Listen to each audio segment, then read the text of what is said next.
మనం ఇంతకుముందు చెప్పుకున్నట్టుగా మనం చనిపోయిన తర్వాత కూడా మనం మరో నలుగురు వ్యక్తుల రూపంలో బతికుండొచ్చు. అయితే ఈ నేత్రదానం ఎవరెవరు చేయొచ్చు అనేది కూడా చాలా ఇంపార్టెంట్.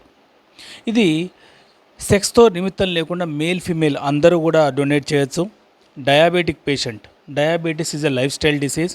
డయాబెటీస్, బీపీ ఉన్నవాళ్ళు డొనేట్ చేయొచ్చు. క్యాటరాక్ట్ సర్జరీ, తెలుగులో శుక్లాలు అంటాం. అంటే వయసుతో పాటు తంట్లో ఇది మన కార్నియా మీద తెల్లటి పొర ఏర్పడుతుంది. ఆ క్యాట్రాక్ట్ సర్జరీ అయిన వాళ్ళు కూడా డొనేట్ చేయొచ్చు. అలాగే ఆస్తమా పేషెంట్స్ కూడా డొనేట్ చేయొచ్చు. కమ్యూనికబుల్ డిసీజెస్ లేని వాళ్ళందరూ కూడా ఐ డొనేట్ చేయొచ్చు.